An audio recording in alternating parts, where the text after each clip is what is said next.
How is everybody today? Good? Awake yet? Nice. It's good to be back. It's really good to be back in New York. I'll tell you what, we've been trying for years since the pandemic broke out in 2021. We thought we could pull it off and couldn't, and so it's fantastic to be back. Really happy to be here. This is me, that's me, that's me. If you don't know who I am, it doesn't matter, because if I'm doing my job right, you really shouldn't. It really doesn't matter who I am. Because really the community and what we do at DroidCon, it's all about you, the community. It's about the speakers who really spend so much time working hard on all of their presentations, making sure that we're growing together as a community, sharing knowledge. But I do have the gratuitous Twitter handle there, which is not to follow me, and I'll tell you why in a minute. But if you do have a question, concern, complaint, anything, I'm the guy. I respond to everything, which can go two ways. Either I'm really good at responding, or I don't get a lot of DMs. So you decide. But I do like to respond to everything. But a short, no reason to follow me. I'm not a prolific tweeter.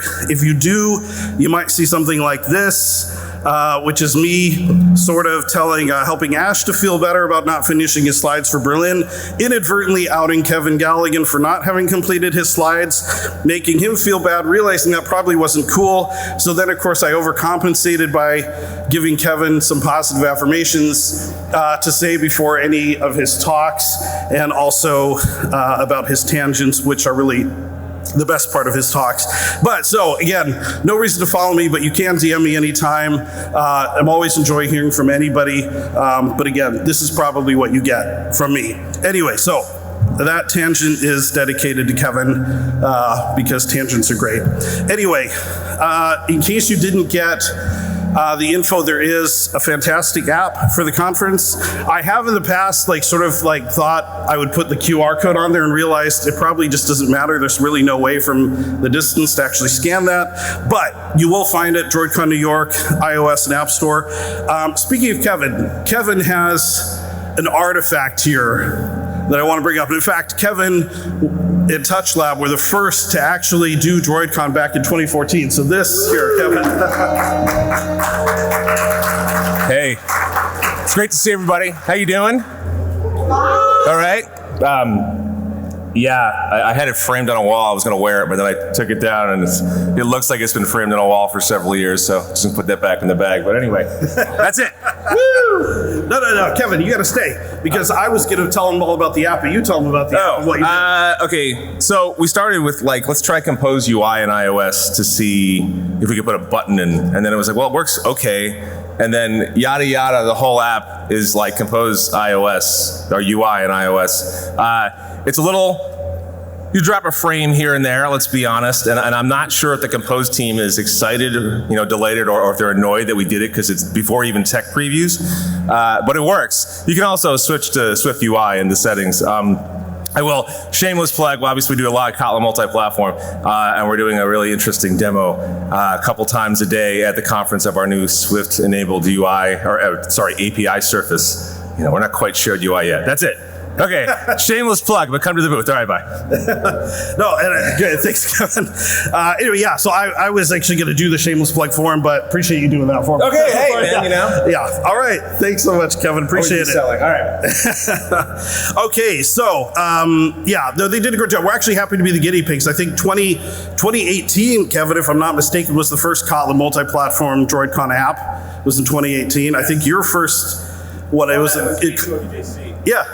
then Kotlin 2014, so it was great. Anyway, but Thaddeus also and Yulia from the Touch Lab team worked really tirelessly on the app for us. Anyway, download it. It's great. Thanks, Kevin and the team from Touch Lab. Really appreciate it. So we work with a fantastic group of people. What happens when you're flying from Berlin, you're super jet lagged, and you're awake at 2 o'clock in the morning putting together this slide is that you forget two people. So Israel Camacho, I should have mentioned you on here if you're here, because I know you're outside this morning. You should be on here, and Jason Pearson. But the program committee, big hand to the program committee. Thanks so much. The reason I say that, they evaluated this year were like 491 sessions that were submitted. It was a lot of work, and I absolutely love the work with the program committee. They do such a fantastic job ensuring a quality program, that the sessions are right, the speakers are right. So it's actually one of the great pleasures of my job is to work with all these fine people. So really excited about that. Let me ask you this, who is here at a DroidCon for the very first time? That is not bad, not bad. Welcome, welcome. Who's been here since like the early days, the Stone Age with Kevin, 2014? A couple, not many. Okay, awesome. So if you are new to DroidCon, I'm going to show a gratuitous plug here, a video here for just a minute, so you know a little bit what we're all about. And there should be audio. It's organized by, run by, people from the community, panels picking the talks and the sessions who know what developers want to and need to hear about.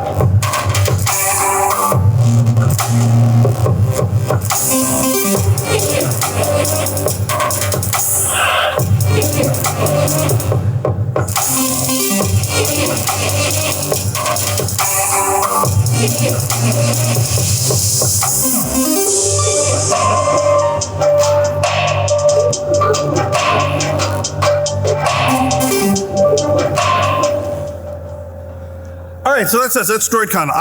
If anybody who knows me knows that actually I love not being up here. I try to spend as little time talking as possible because it's not about, but I do want to touch on two things. One, at the beginning of the year, that kind of harken back to this video, at the beginning of the year, we sat together as a team looking at what matters to us, what our values are, the things that really drive us. And it's obviously this education, it's sharing the community knowledge, eradicating poverty, gender equality is huge, reducing inequalities, and realizing that there's this one here that's sort of this oddball one, partnership for the goals. And that was what we realized, is that in order to achieve some of these things, we wanted to find the right partner.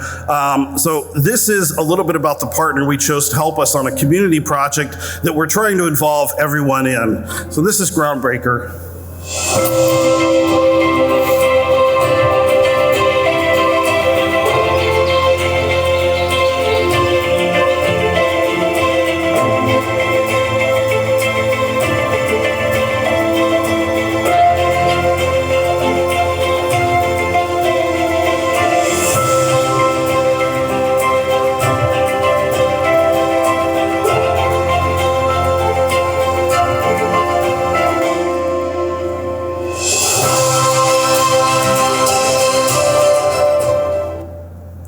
Cool. So that's Groundbreaker. So this is a company, a partner of ours out of Cologne in Germany, and they have a really unique approach to these community projects. And the one thing that we liked about them is that 100% of any of the donations always go to the particular project itself. So in keeping with these values that I showed you, we decided to work with them on building a computer lab for a school in Malawi. Malawi is one of the poorest developing countries, and they have worked with a lot of people on the ground in all of the areas where they've got projects. And this is the school, and we thought, you know what? We're going to build a computer lab here with them. So how do we do this? One, it's not a one-time thing. This is something you'll probably hear about if you keep coming to DroidCons. It's not just a one-off, we throw some computers at them and think we're done. It's about funding this continually over the coming years, about ensuring that the computers are maintenance, and also the donations and everything that we're putting into this will make sure that there's instructors, their salaries are paid. So this is a big initiative for us. What are we doing? We developed with a company these great DroidCon socks that we have here. If you want to buy the socks, you can, and 100%, it just all gets pushed through to Groundbreaker, and of course then 100% of that goes to this project in Malawi. So really hope that you'll support this project, and over the coming years, this year it's socks, maybe next year it'll be something else, we don't know, but we're pretty proud of this project, and it's something that we have talked about at DroidCon San Francisco, DroidCon Berlin recently. The response from the community has been really fantastic in helping us support this project and build this computer lab in Malawi. So we're really excited about that. And one of the things we did also, just so you know, and again, this is a big thank you to the speakers, we typically usually do a small gift for the speakers, kind of a thank you for the time and effort they put in. This year we've opted not to do any speaker gifts, and actually the budget that we've usually put aside for that, we have donated 100% of that to Groundbreaker and for this project. So, yeah, give the speakers a round of applause. So this year alone, in the speaker's name at every conference, we're donating to Groundbreaker, and that's going to come out to roughly about 8,000 to 10,000 euros just in this year alone that we can donate. So speakers, thank you so much for being a part of that. Really appreciate it. Last little thing that I want to talk about really quick. We talked about education. We're launching an e-learning platform sometime soon. I just want to mention this because if you go to droidcon.com, when you're looking at the videos from DroidCon New York, you'll see this little link up there that says courses. Our goal is to build out the most comprehensive library of Android courses, Flutter courses, long-term building out certifications, things. Why do I mention this? One, you'll see it also if you're on Stack Overflow, you'll probably start being inundated with these things for the next month or two. We're looking for instructors who are wanting to can share what they know, their knowledge with the broader community.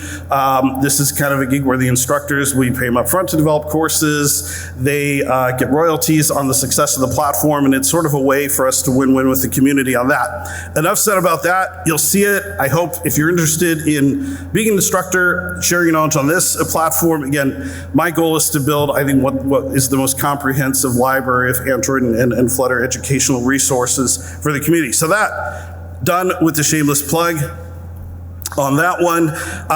So Madonna is going to be our keynote speaker today.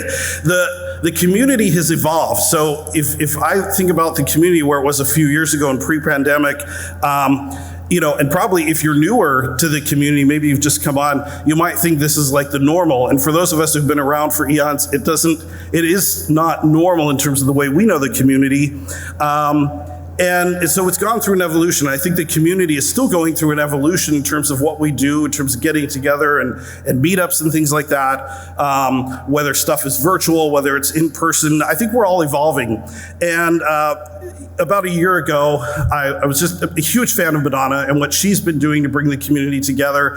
Got to know her, absolutely fell in love with her personality, her enthusiasm, energy, and all the things that she's done in terms of helping to make sure there's diversity and inclusion in the community. Her, and I have to give a shout out to Matt McKenna as well, who works with her on some of the things that they do on the Twitter Spaces and the conversations that they have. Anyway, I think she's fantastic. And when we were talking a couple months ago about the evolution of the community, for those of you who were here back when we were in Brooklyn, you'll remember Dan Kim's keynote in 2018, and it was "The future of the community is you." And Madonna and I were talking about it. I said, you know what? Let's kind of respin that, because I still remember that being a pretty important talk at the time, and thought, you know what? Let's take a new spin on what the community is and the vision for that. So, without further ado, I want to welcome Madonna Mamua to the stage.